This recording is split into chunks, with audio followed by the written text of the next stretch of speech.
வணக்கம் மக்களே, நம்ம இன்றைக்கி என்ன பார்க்க போகிறோம்னா எண்ணெய் கத்திரிக்காய் தான் பார்க்க போகிறோம். அதுக்கு 3 டேபிள் ஸ்பூன் கடலை எண்ணெய் ஊற்றிக்கிறேன். 1 ஸ்பூன் கடுகு போட்டுக்கிறேன்.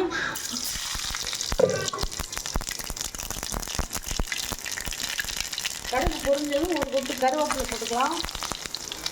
கருவேப்பிலை பொரிஞ்சதும் 1 கை வெங்காயம் போட்டுக்கலாம். வெங்காயம் போட்டோம்னா தண்ணியில் அரிஞ்சு போட்டு வடிகட்டி கழுவி வச்சுருக்கேன், அதையும் போட்டுக்கலாம். அதையும் போட்டு அந்த எண்ணெயிலே நல்லா சுருளை வதக்கணும். ஏன்னா எண்ணெய் நிறையா தான் ஊற்றிப்பேன். இது கொஞ்சம் எண்ணெய் அதிகமாக தான் ஆகும்.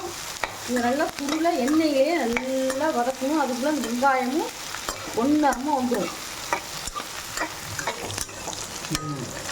இப்போ பாருங்கள், நல்லா சுருளை வதங்கிருச்சு, எண்ணெய் பிரிஞ்சு எழுந்திரிச்சு பாருங்கள்.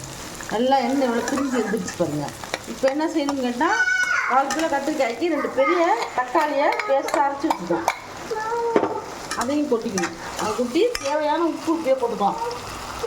தேவையான உப்பு போட்டு வதக்கும் போது தக்காளி சீக்கிரம் வதங்கிடும்.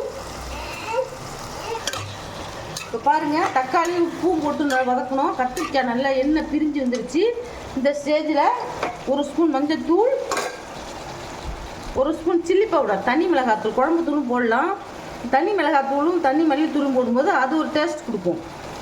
1 ஸ்பூன் மிளகாத்தூள், 1.5 ஸ்பூன் மல்லித்தூள் போட்டு அதையும் நல்லா கலந்துடணும். தண்ணி, இது என்ன தண்ணி ஊற்றுன்னு கேட்டிங்கன்னா, நம்ம வடிக்கிறதுக்கு அரிசி களையிறோம்ல, அது முதல் தண்ணியை கீழே ஊற்றிட்டு நல்லா களைஞ்சி முதல் தண்ணி மாவு மாதிரி வரும். அதை கீழே ஊற்றிட்டு 2வது தண்ணியை எடுத்து வச்சுக்குவேன்.